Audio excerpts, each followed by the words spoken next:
수년째 지속되고 있는 광주 비엔날레로 세계적인 예술의 도시로 거듭나고 있는 광주. 그곳에는 아주 독특한 주택이 자리하고 있는데요. 현대적인 도시와 자연 경관의 조화를 갖고 있는 울림동 상가주택. 지금 만나러 가볼까요? 오늘은 예향의 도시 광주에 왔습니다. 무등산 자락을 끼고 매력적인 건축물이 있어서 여러분께 소개를 하려고 합니다. 자, 그러면 만나러 가보실까요?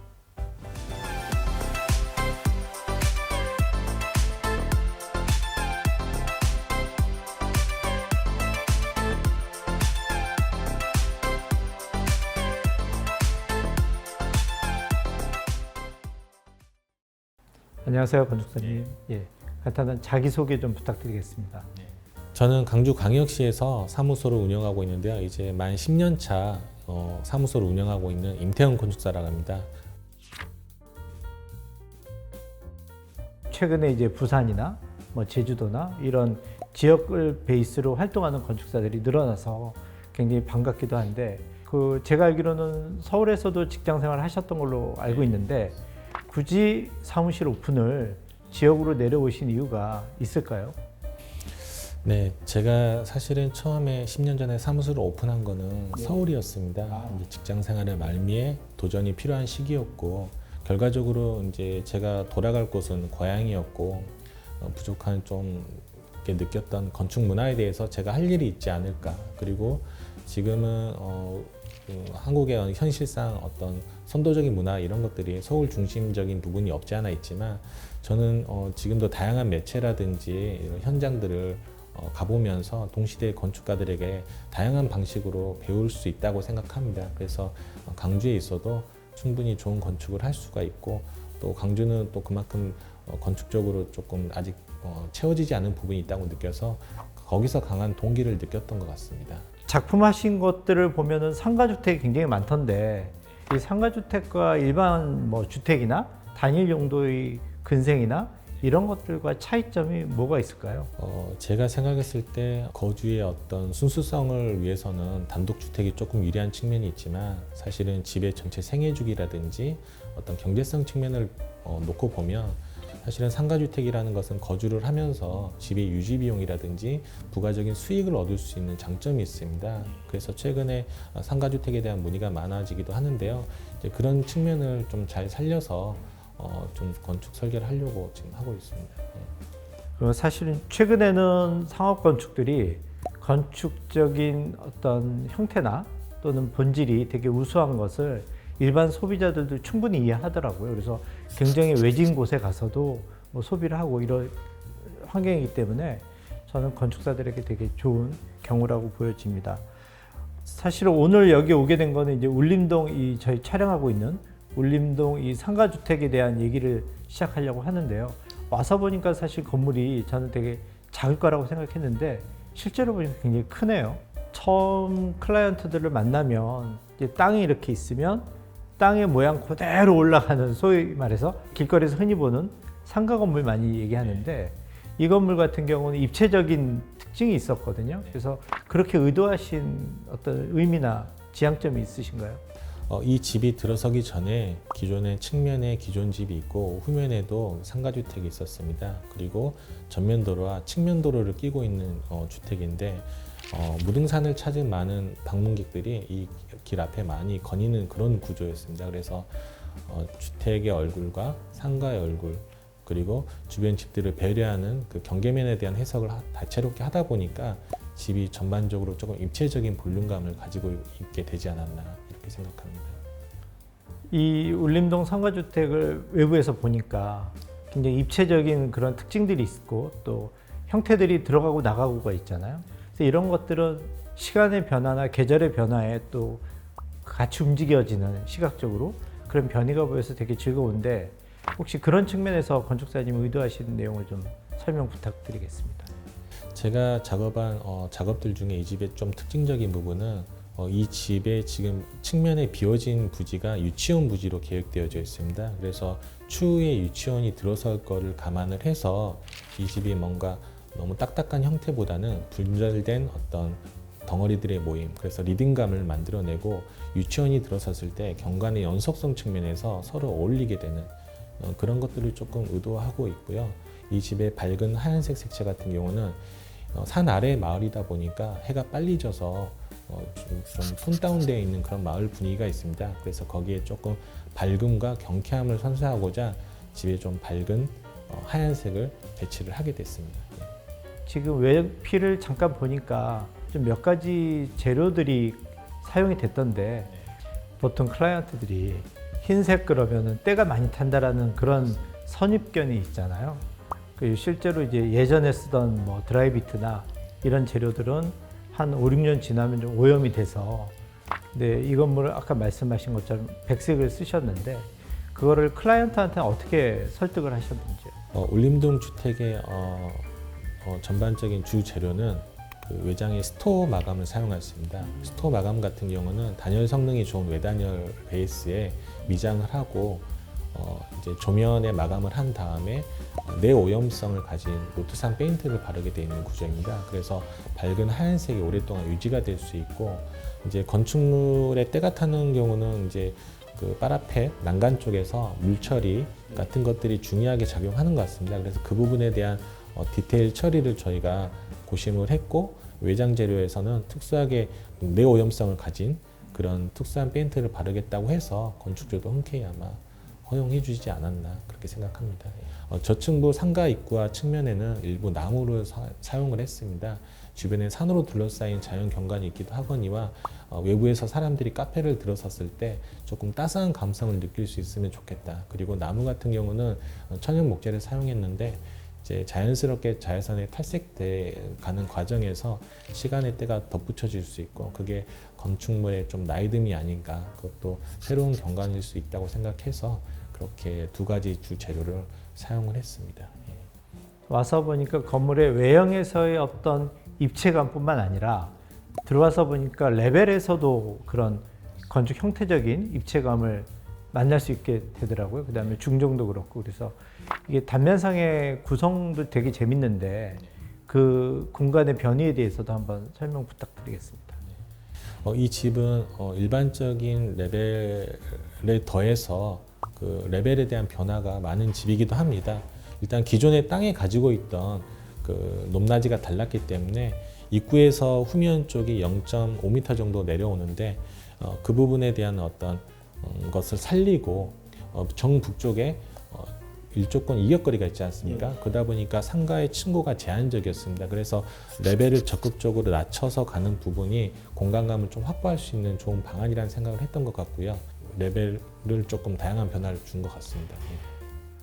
지금까지 뭐 건물 외형에 대한 설명 많이 들었었는데 이제 건물 내부로 한번 다녀보면서 설명 좀 부탁드리겠습니다.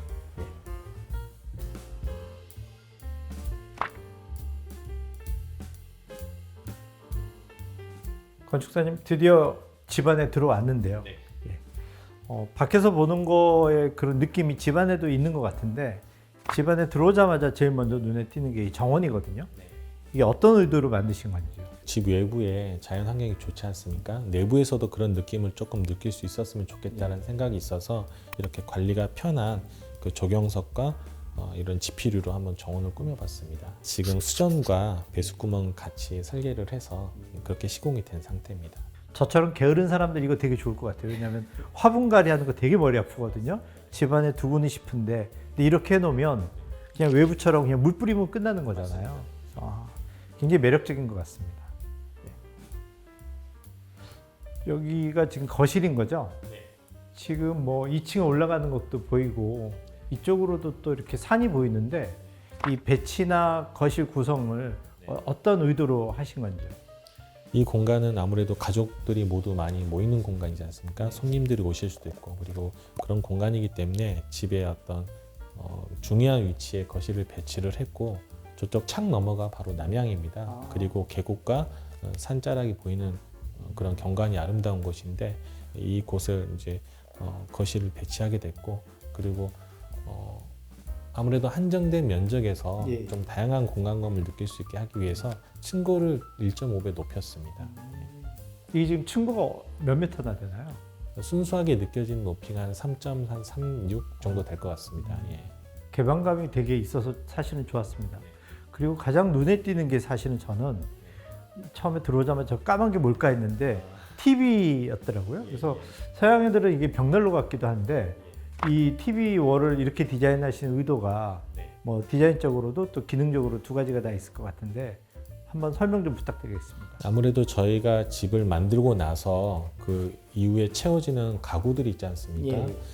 대부분 이제 건축주의 취향을 많이 타기 때문에 집의 디자인 방향과 안 맞는 경우가 있죠. 그래서 저희는 그런 것들을 조금 방지하고 저희가 일관성을 부여하기 위해서 설계할 때 저희가 이 붙박이장 형식으로 TV장을 디자인을 해서 만들게 되어 있습니다. 그리고 기능적으로는 TV장 역할도 하지만 TV장 너머가 마스터룸입니다. 그래서 부부의 사생활을 거실에서 조금 차단해주는 그런 의도가 있고요. 너무 조금 검은색이 무겁지 않습니까? 그래서 바닥에는 이 장을 띄어서 조명을 배치를 해서 좀 가볍게 처리를 하는 방식으로 만들었습니다. 언뜻 보면 뭐 조각같이 보이기도 하고요. 또 거실이 하얀색이어서 굉장히 저는 잘 어울릴 것 같습니다. 그리고 손님들이 왔을 때 말씀하신 거는 저는 의도된 대로 완성이 된 것 같아요. 왜냐하면 손님 입장에서 보면은 안방이 안 보이니까 프라이버시도 굉장히 잘 지켜지는 것 같습니다. 지금까지 거실 설명 잘 들었는데 사실은 2층도 한번 보고 싶습니다. 저 계단을 통해서 한번 예. 가보시죠.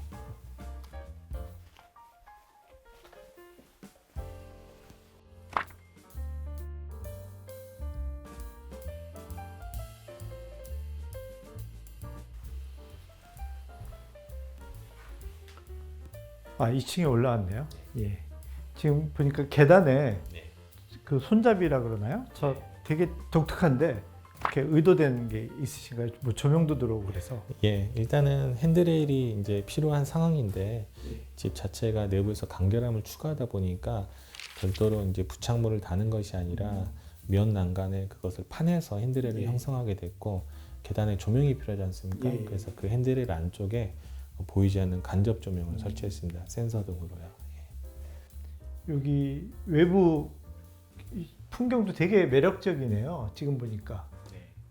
여기서도 이제 건물의 단차 이런 걸 응용하신 건가요? 맞습니다. 아까 그 거실에서 나타났던 층고의 높이가 여기서 이제 반층 올라가게 되는 효과를 만들어내는데 보이시는 곳이 이제 가족들이 손님들을 모시고 이제 바베큐를 한다든지 무등산을 조망한다든지 여가를 좀 즐길 수 있는 공간으로 저희가 계획을 해봤습니다. 혹시 위에 뭐 수전이나 이런 것도 있나요? 네, 맞습니다. 굉장히 뭐 이 영상 보시고 집 지으실 분들 계시면 이런 옥상 공간 좀 응용하셔도 될 것 같습니다.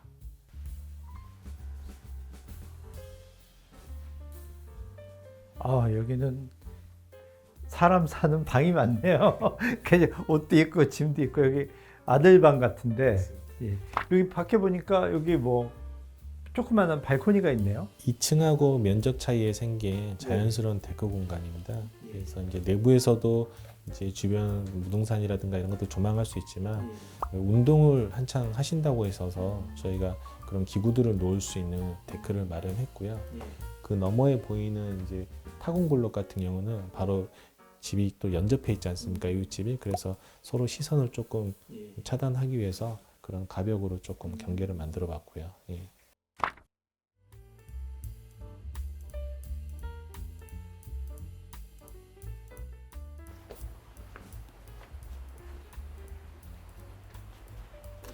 경치가 너무 좋은데요.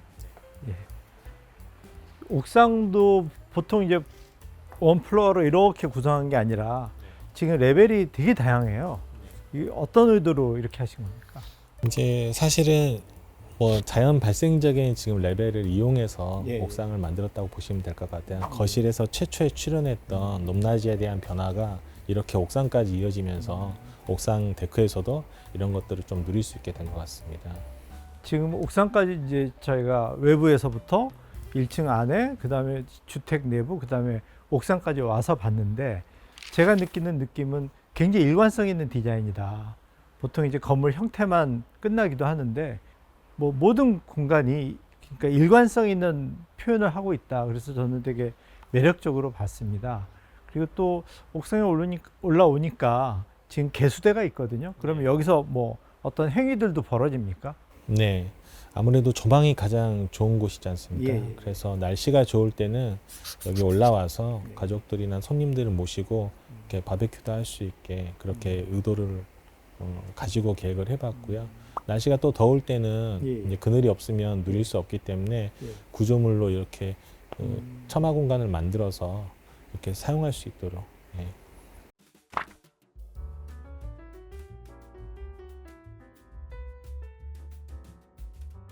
좀 전에 옥상에서 이제 저는 공간이 끝났나 보다 했는데 문이 하나 있어서 이 문이 뭘까 해서 들어와 보니까 독립된 완전히 그 별채처럼 구성이 되어 있네요. 여기가 어떤 공간인가요? 네, 여기는 이 집의 별채 공간인데요. 예. 이제 오랫동안 그 가장 역할을 하시면서 예. 가족들을 위해서 헌신하신 이 집의 그 아버님 있지 않습니까? 예. 그분에 대한 어떤 저는 배려라고 생각합니다. 아버님의 취미 공간 예. 일종의 그런 곳이라고 볼 수 있죠. 지금까지 건물 사실 이건 거의 제가 보기에는 입체 조형물이었고요. 이제 조각을 감상하는 느낌 굉장히 저는 좋았습니다. 그래서 이 감정을 가지고 다음 건물을 좀 볼 것 같은데 다음 작품 한번 간단하게 소개 좀 부탁드리겠습니다. 다음 집은 전라남도 나주시에 위치하여 있고요. 그 단독주택입니다. 아마도 보시게 되면 이 집과는 또 상반된 매력을 느끼실 수 있지 않을까. 예, 한번 가보시겠습니다. 예. 기대하겠습니다.